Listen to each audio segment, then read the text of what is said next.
Good day, my people, good day. My name is Real Talk. And today I want to talk to you all about the Sean P. Diddy Combs trial and the wool that's being pulled over everyone's eyes. Sit back, people, get your popcorn, your coffee, because I'm about to take you all on a ride that's going to blow your mind.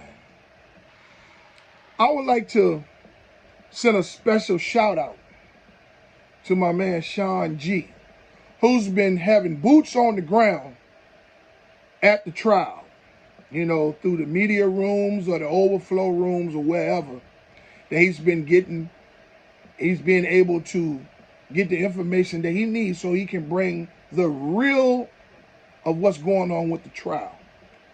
And I want to shout out Choke No Joke, who's also been really, beating the ground and giving the people the information that they really need about the Diddy trial, the truth, the unbiased truth. And there's a couple of others out there. I want to salute you all as well with your unbiased opinion, So we all know that initially Sean P. Diddy Combs has been found guilty in the court of public opinion. The ideal of the downfall of Sean P. Diddy Combs was to destroy his image in the public. They knew that they couldn't break him because he's a billionaire. He's an investor in a lot of companies that no one knows anything about. And it's hard to break a billionaire financially. So the plan was to destroy him, his name and likeness, okay? To expose his sexual life, the appetite that he has for extracurricular activities and things of that nature. Now, there's a mastermind behind all of this, and everyone believes that it's Diageo, the spirit company that he was in partnership with as a brand ambassador for Ciroc. And that could possibly be right. But there's more than one mastermind behind the downfall of Sean P. Diddy Combs. Okay? So, as I've been watching, all of the, the media outlets, news outlets, content creators, and legal minds, speak and create content on the Sean P. Diddy Combs trial. 80% of them are biased. And either they've already gave Sean P. Diddy Combs life, or they have found him guilty and given him life. They've also insinuated that, his funds and things are going to be seized and all types of stuff. He's been made out to look like the worst human ever, right? You have a bunch of disgruntled employees, a bunch of disgruntled artists that feel like that they didn't make it because of him, when he gave them the opportunity in the first place. You have a bunch of disgruntled and scorned women, that were controlled by money and sex, So everyone has their own story, right? Then you have the news outlets who's going to spin the narrative and ride the algorithm over the internet with all types of foolish titles and panels of lawyers and legal analysts that's basically saying that he's guilty on all counts. They don't care about the testimony. They don't report the lies that the defense has caught the government's witnesses in or anything. Because the narrative is to hate him. Now let's talk about black people. We're going to skip clean over white people because we all know what they do. So that's nothing new. But let's talk about black people. Y'all some fucked up motherfuckers. You know, there's a saying where there's black on black crime, which is very bad. It's happening all over the world. But my nigga, this new thing that they got going on, this black on black hate, is at an all-time high. Now, you people hear me out. Let's talk about 50 Cent. 50 Cent is an individual that came up in the crack era, in the 80s and the 90s. I'm from that era, okay? It was money everywhere. I don't care what city or state you lived in. The crack era brought money everywhere. Money was everywhere. The stories that you all see, the documentaries about the gangsters that did 30 years and 40 years, and those that didn't make it, you know, the lifestyle, the lavish lifestyle that they were living and all that stuff. Yes, they did it on a big, they did theirs big time. But it was a whole bunch of people that lived a good life during the 80s and the 90s crack era. During the 80s and the 90s crack era, they had adapted this crab in the barrels mentality. Meaning, let me break it down for you a little bit. Okay, let me break it down for you a little bit. In the 80s and the 90s, the hustlers, it was corners, blocks, neighborhoods that were dominated by certain crews, right? I don't care what city or state you was in. Everybody had a block, everybody had a corner, everybody had this, okay? So, you have the FBI that used to go after the mob, the drug dealers, big-time crews, criminal organizations, and things of that nature. The only way that the FBI and the FBI and the government, whatever, could get the information that they needed to pursue crimes against these criminal organizations, neighborhoods full of drug dealers, and things of that nature, they needed to get inside of their organizations or their everyday operations. So they would infiltrate the organizations either with an undercover cop, which would be a FBI or undercover police officer, or they would take someone within the crew and turn them due to some type of charge they have gotten that no one knows anything about. Or they would take a disgruntled person, someone that's not happy with how he's being treated within the crew, someone that wants to go outside of the crew, and they would get the information. They would use that individual to feed them the information that they need. Now, Dudes on the corners and in the neighborhoods were using the same tactic. They would do things to infiltrate other blocks' inner workings. They would infiltrate it by taking disgruntled dudes from over there, messing with one of the niggas' girls over there. Any way that they can get the information that they needed to get inside of what they're doing on their block, so that they can either rob them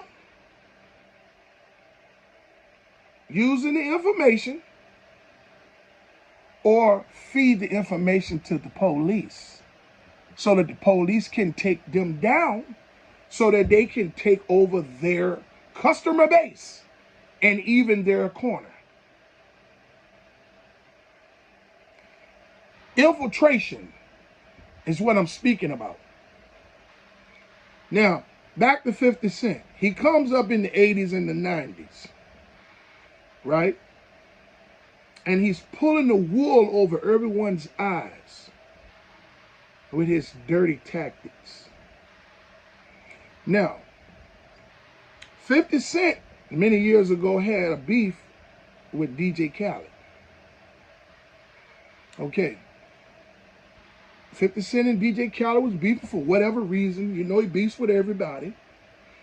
But in this beef with DJ Khaled, 50 Cent somehow either infiltrated Khaled's circle through a greedy person that was in Khaled's circle that wasn't happy, or a disgruntled employee, or whatever. These people recorded where Khaled's mom lived at. And then they went to DJ Khaled's mother's job or business and recorded her sitting in the chair taking a nap and took pictures of her counter with all of the pictures of her kids on there and things of that nature. And then 50 Cent put a video out letting DJ Khaled knows, man, I know where your mom lives. I know where she works at. She's taking a nap. Taking pictures of take the videos of all of that stuff and put all that up there in his video to let him know that, man, I'm not the one to mess with because I can get you at any time, right? 50 Cent got that information through infiltrating someone close to Khaled or some people that he knew in Miami or whatever. You know what I'm saying? Somebody that probably didn't like Khaled or whatever that was tied to 50 Cent. So what he did was he used someone down in Miami somewhere closer or whatever to get that information so that he can show him that he can get him, okay? That's some form of infiltration tactics. Now, let's talk about Rick Ross, the feud that he's been having with him for years. See, he's been beefing and throwing shots at Jay-Z forever, but Jay-Z don't respond to him. If he do, he says a few words, and in that few words, he's gonna say all he's gonna say. He's gonna make it known. He don't give a fuck about 50 Cent. See what I'm saying? And anything that Jay say, you gonna pay for it. So Jay don't get involved in it. So let's go to Rick Ross. He get the beef with Rick Ross for whatever reason. I guess, you know, he claimed the man looked at him funny and all that. I don't know what it was. Rick Ross, 50 Cent looked at him. I don't know what. They get to beefing. Now, the beef has been going on forever. During this time, 50 Cent used the exact same infiltration tactics by getting Rick Ross's disgruntled baby mothers to give him the information that he needed. Tia Kemp. He used her by bringing her to New York, taking her shopping, you know, carrying her all over Floyd Mayweather's house, playing with the children, doing all kinds of things just to show Rick Ross, yeah, I'm getting the information from about you. I'm infiltrating your circle through your baby mamas. They was disgruntled. Then, after he finished with Tia Kemp, he went over to the other baby mama. I can't remember what her name is. But some kind of way, he recorded a video, had a video recorded of her having sex with one of his security guards or partners or one of his homeboys. Somebody close to him was having sex with her. They made a video of it. This nigga created a character called Pimpin' Curly and put the video out of his baby, Rick Ross's baby mama being dicked down by somebody on the internet. And that got the dumbass nigga sued for $5 million or something. Get what I'm saying? So 50 Cent will go through the lengths. He's shown you all the lengths that he's willing to take to get the information he needs to continue to hate on his own black people, his own black kind, right? Now, let's talk about this. That baby mama 50 Cent, Daphne Joy. She met Puff through Puff dating one of her friends.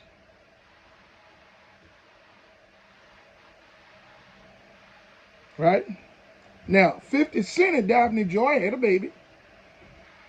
And Fifth probably, kept her in the cuffs and whatnot, but he knew that she was for the streets, but he kept her in the cup. One time, her and her mama was living in a condo or something that he owned. And he found out that she was being in circles with other dudes. And then he went over there and beat her ass. And she filed assault charges on him, but you know how he do. He used his power and his money and his legal team to shut it down. But something happened because he beat her ass. And he put her and her mama out the condo. You understand what I'm saying? Well, that's what they said that he did. But that's what he did. He beat her ass. Now, 50 Cent knew at that time that he knew she was for the streets.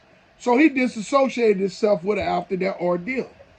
But he still kept her close to the hip because he's the son's mama. You know what I'm saying? Well, she had a friend that was dating Puff Daddy, like she said in the testimony, right? And she said Puff gave her his number. Now, let me tell you about an evil genius.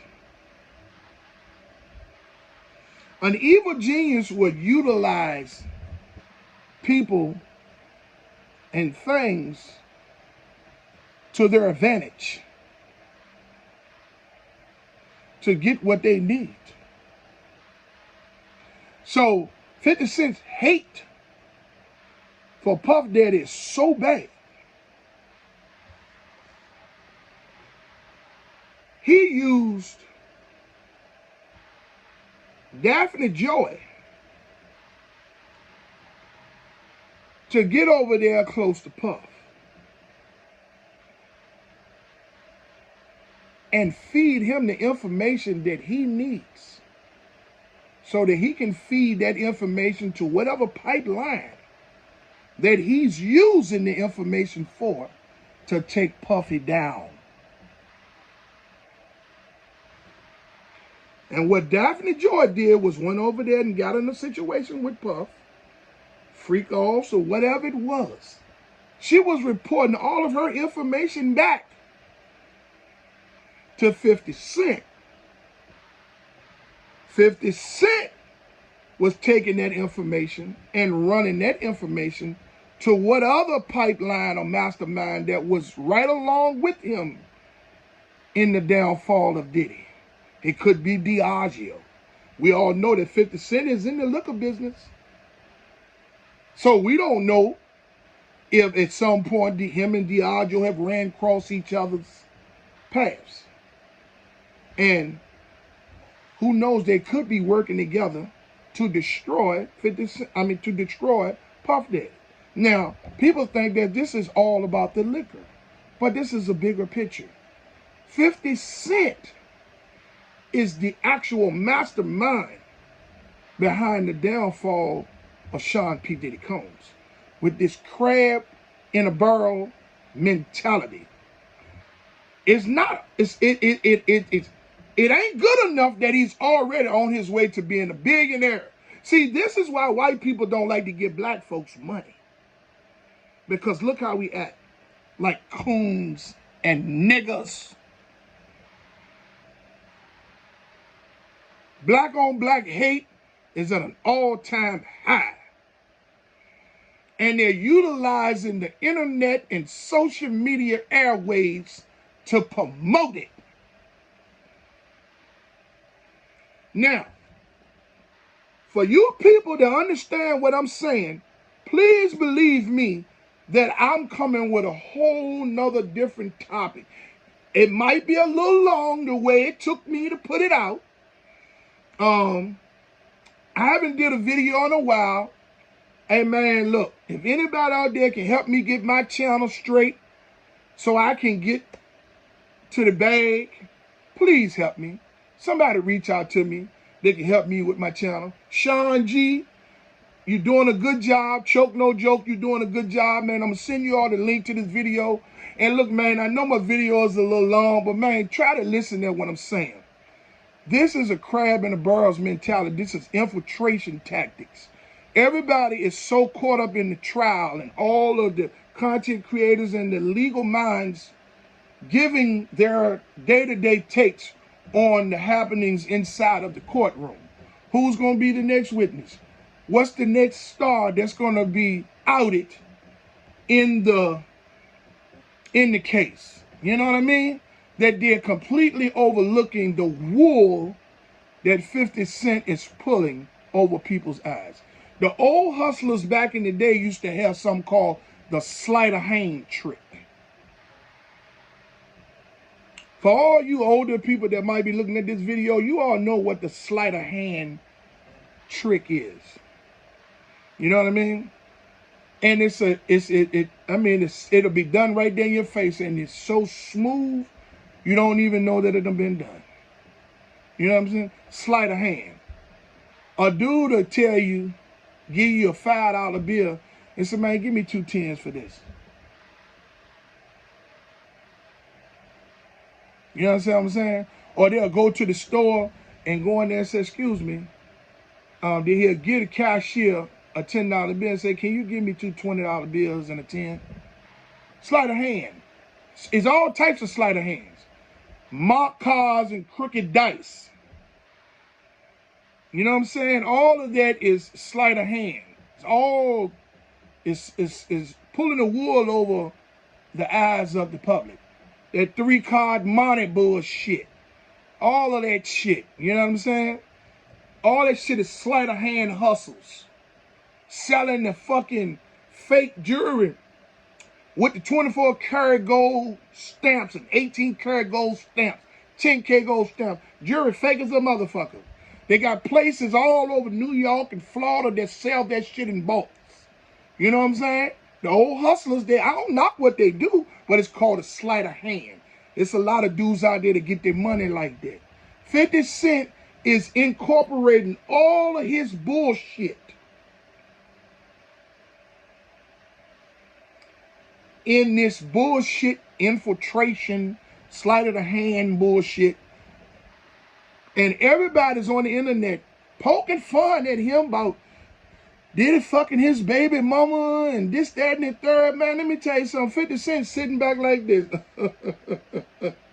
You stupid motherfuckers don't even realize what you're talking about. The bitch been for the streets. Yeah, I fucked the bitch, and the bitch has some good pussy, and I put a baby in the bitch. You know what I'm saying? It is what it is. My baby pretty. I'm a handsome young man. I'm going to take care of him. You know what I'm saying? But she was for the streets. You know what I'm saying? Now, I used the bitch to my advantage. He used the broad Daphne Joy to get close to Puff, to feed him all of the information that he needed. And see, Puff, he knew Puff weaknesses. He knew what Puff vices was. He just needed to know how to get close to him. And through his baby mama, he was able to do that. So he used Puff's own vices against him to get the information he needed to feed to the pipeline that's in that mastermind behind him and behind Diddy's downfall to bring him down.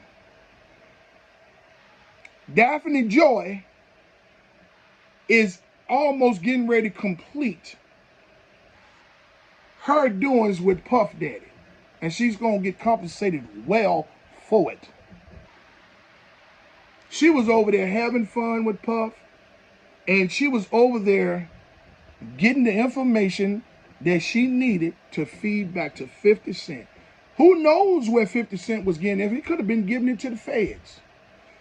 Either way you look at it, the information that 50 Cent was getting and feeding it to anybody, whether it was Diageo, and Diageo being a spirit company that's one of the powerful spirit companies in corporate America, you know people in corporate America, you know companies in corporate America have the government in their pockets. Yes, they do.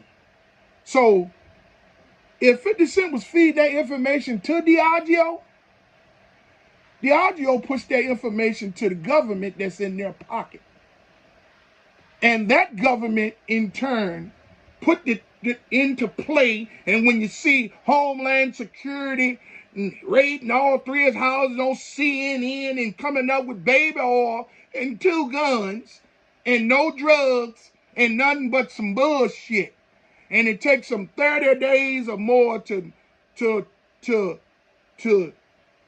bring charges against the man, and then there's lists of celebrities that was in the freak off. There's no list, and there's no sex tape with no celebrities on it. The only sex tapes that they have is P. Diddy and Cassie, and I guess this girl Daphne Joy.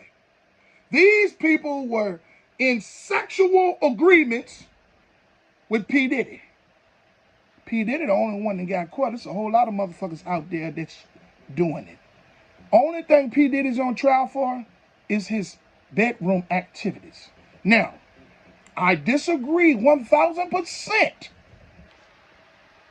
with him beating Cassie the way he did.